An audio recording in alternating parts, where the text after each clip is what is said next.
कैसे पहुंचना है वो भी बताऊंगा इंशाल्लाह। अच्छा जी, यहाँ तक हमने डिस्कस कर लिया है कि ये रोल डाइस कैसे काम करता है। अब ये देखें, यहाँ पे ये विजेट वो हमने डिस्प्ले करवाया, बस अब सिर्फ हमारा इंटरफेस का काम रह गया। वर्किंग हमने कंप्लीट कर ली है। फॉन्ट फैमिलीज कैसे डिस्प्ले होनी है, वो लगाई कहाँ पे है, अब डिस्प्ले करने का काम रह गया। तो हम आते हैं अब बिल्ड विजेट में, और ये किसके अंदर मौजूद है,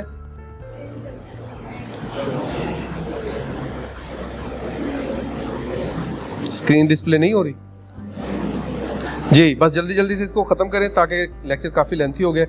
अब यहाँ पे जी हमारे पास सबसे पहले हमने लगाया जेस्चर डिटेक्टर। जेस्चर डिटेक्टर यानी कंप्लीट जो है वो जेस्चर डिटेक्टर किस लिए यूज होता है, टैप करने के लिए। यानी किसी विजेट को आपने टैपेबल बनाना है, क्लिकेबल बनाना है, तो उसको आप रैप कर देते हैं, इनक्लोज कर देते हैं किसके अंदर, जेस्चर डिटेक्टर के अंदर। और जेस्चर डिटेक्टर का फायदा ये है कि वो दूसरे विजेट के लेआउट को खराब नहीं करता, जैसा भी लेआउट है जस्ट उसको क्लिकेबल बना देगा बस। ठीक है, एक इसका और भी अल्टरनेट है, वो भी आपने पता करके रखना है कौन सा है। ठीक हो गया जी, जो इसका बेस्ट अल्टरनेट है वो पता करें। Gesture detection, tap background to close keyboard. ठीक है, किसी भी जगह क्लिक करेंगे क्लोज हो जाएगा कीबोर्ड। उसके बाद यहाँ पे आ जाएं जी जरा ऑन टैप में, ये जो चीज की है ना हमने ऑन टैप पे, focus of context dot unfocus, इसका मतलब क्या है, यानी कि यहाँ पे अब हम यहाँ सिलेक्ट करते हैं और ये देखें, चीज समझ आ रही है कि यहाँ पे क्लिक है तो वो किसी जगह क्लिक करेंगे तो वो फोकस वापस टैब पे आ जाएगा वापस। ठीक है, उसके लिए ये लाइन लिखी गई है, ये वाला काम।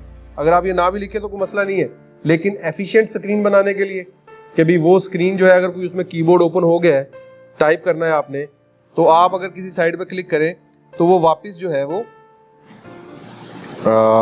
यहाँ तो आ ही नहीं रहा खैर, लेकिन आए तो वापस आप उसको फोकस उसका गेन कर सके टैपेबल विजेट्स के ऊपर। अच्छा जी, वापस आ जाए जरा इधर। अब इसमें एक ही स्क्रीन लगी हुई जिसका नाम है स्कैफोल्ड। स्कैफोल्ड, ये पूरी स्क्रीन हमारी जो है ये स्कैफोल्ड के अंदर है। ठीक है, इसको हमने रैप किया हुआ किसके अंदर, जेस्चर डिटेक्टर के अंदर, किसी भी जगह पे हम टैप कर सकते हैं। ठीक हो गया जी, अब वापस आ जाए जरा। अब इसमें लगी हुई है एक ऐप बार और बॉडी को मिली हुई है स्पेसिंग, ऐसी है। ये ऐप बार का कलर भी तकरीबन मिलता जुलता ही है, उसमें सिर्फ हमने डाइस रोलर टेक्स्ट लगाया है, रीसेट का बटन लगाया और आइकॉन लगाया। ठीक हो गया जी, अब आ जाए जी जरा इसके अंदर ऐप बार में, और ऐप बार में टेक्स्ट लगा हुआ है, एक्शन विजेट लगा हुआ है, सेंटर टाइटल ट्रू है यानी कि दरमियान में। अब ये आइकॉन कहां से आया,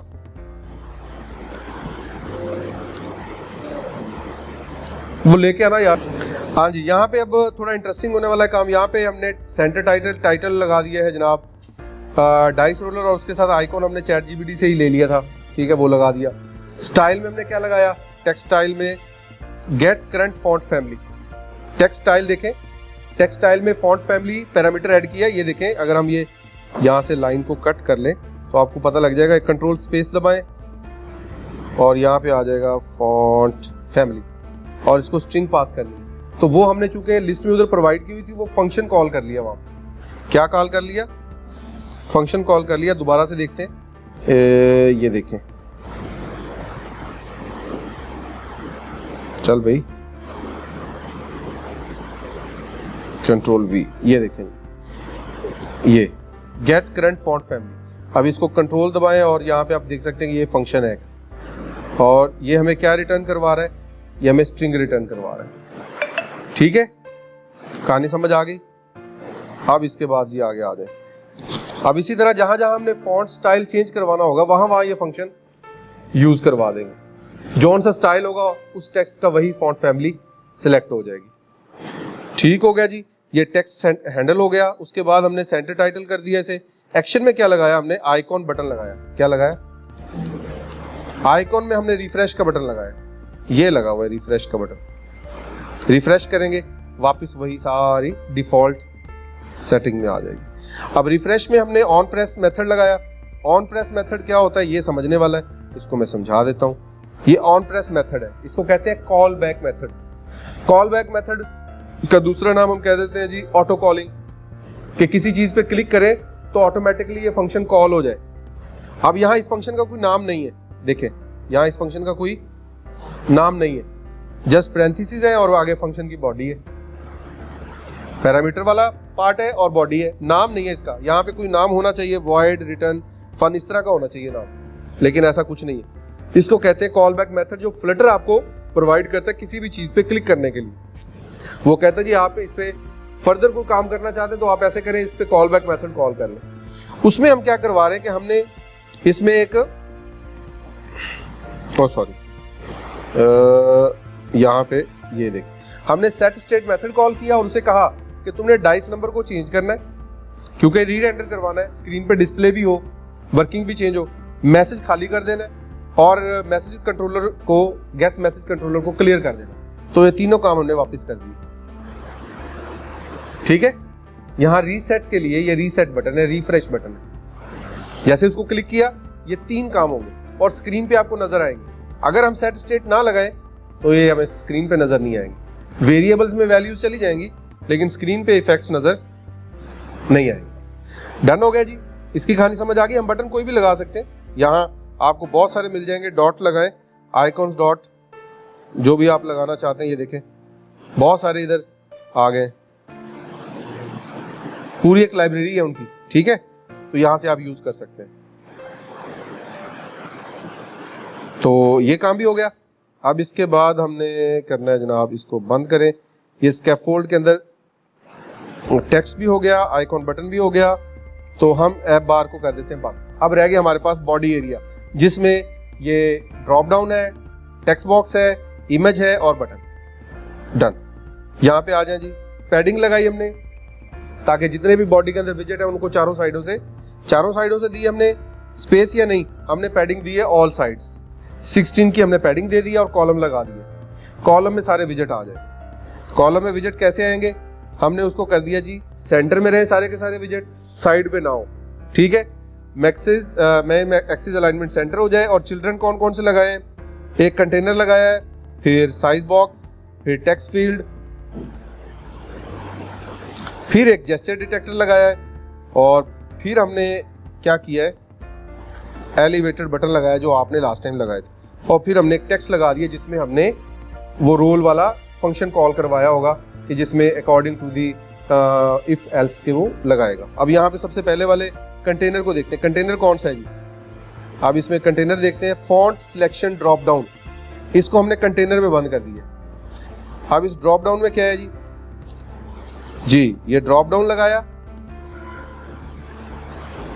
और उसको हमने edge insets dot symmetric container को पैडिंग दी है, यानी ये जो ये लगा हुआ है ना कंटेनर, सॉरी ड्रॉप डाउन एक कंटेनर के अंदर बंद है, और उसको ये अगर आपको स्पेस नजर आ रही हो, ये स्पेस, ठीक है, ये इस ड्रॉप डाउन को स्पेस दी हुई है, दोनों ऊपर साइड, ऊपर नीचे से और लेफ्ट राइट से, वर्टिकल और हॉरिजॉन्टल 12 और 4। अगर वर्टिकल करेंगे तो वो यूं ज्यादा खुल जाएगा।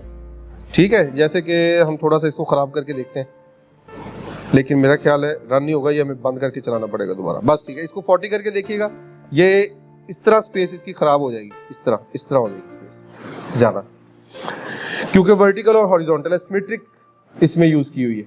अगर चारों साइडों से करेंगे तो चारों को बराबर मिलेगी। अब देखें हॉरिजॉन्टली ज्यादा है और वर्टिकली कम है। अब बॉक्स डेकोरेशन क्यों यूज किया है, अब इसके ऊपर स्टाइलिंग प्रोवाइड करनी थी हमने। ये देखें यहाँ पे ये कलर स्कीम आ रही है नजर, आप सिलेक्ट करते वक्त ये आपको हाईलाइटेड कलर नजर आ रहा है। इसको स्टाइल देने के लिए हमने क्या यूज किया है, बॉक्स डेकोरेशन। बॉक्स डेकोरेशन में क्या किया, इसको बॉर्डर प्रोवाइड किया और उसको डीप पर्पल कलर प्रोवाइड किया है, और बॉर्डर रेडियस रखा है हमने सर्कल। ठीक है, यानी उसका बॉर्डर रेडियस क्या हो जाए, सर्कल फॉर्मेट में हो जाए। ये देखिए, ये ठीक है, जितना भी है सारा उसका बॉर्डर रेडियस सर्कल फॉर्मेट में हो गया। 8 दिए वैल्यू, और कम करेंगे तो और हो जाएगी, यानी ये उसकी स्टाइलिंग दी जा रही है ड्रॉप डाउन। जब ड्रॉप डाउन की स्टाइलिंग हो गई, डेकोरेशन हो गई, पैडिंग हो गई, तो हमने अब लगा दिया ड्रॉप डाउन को और उसे प्रोवाइड किए स्ट्रिंग्स। ठीक है, जैसे मैप को, लिस्ट को डेटा देते हैं, इस तरह ड्रॉप डाउन को भी डेटा देते हैं कि किस तरह का डेटा देना है इसको। जैसे लिस्ट को स्पेसिफाई करते हैं जिसमें स्ट्रिंग रखेंगे, इंटीजर रखेंगे, या इसमें मैप रखना है। इस दफा हमने लिस्ट के अंदर मैप रखे थे। ठीक है, अब यहाँ पे वैल्यू है, selected font, is expanded true, और उसके बाद अंडरलाइन, साइज बॉक्स आ गया, यानी उससे नीचे वाला, स्पेस के बाद आए, और आइटम्स कौन कौन सी है जी, कहाँ से उठाएगा, ये मैप से उठाएगा डेटा। जो हमने मैप रखा हुआ था, हमने मैप के अंदर फॉन्ट टाइप सारी रखी थी, वो सारी की सारी हमने इसे प्रोवाइड कर दी। वो वहां से एक एक वैल्यू प्रोवाइड करेगा, वो यहाँ पे सारी डिस्प्ले हो जाएगी। और ये क्या करेगा, ये ड्रॉप डाउन मेन्यू आइटम हमें प्रोवाइड करेगा जी। क्या क्या है इसमें, ये उसके अंदर सारा तरीका लिखा हुआ है। सही हो गया, इसको मैं यहीं स्किप कर रहा हूं क्योंकि आपका दिमाग का कचरा ना हो मजीद। अच्छा, उसके बाद ये आप एक्सप्लेन करवाएंगे उससे फर्दर, ठीक है जी, कि ड्रॉप डाउन किस तरह से काम करता है। ओके, अब यहाँ पे कहानी हम खत्म करते हैं। और क्या रह गया बस, ताकि अब ज्यादा हो रही है लेंथी वीडियो। टेक्स्ट फील्ड में, टेक्स्ट फील्ड का क्या हो रहा है, स्किप होगी। अच्छा अच्छा।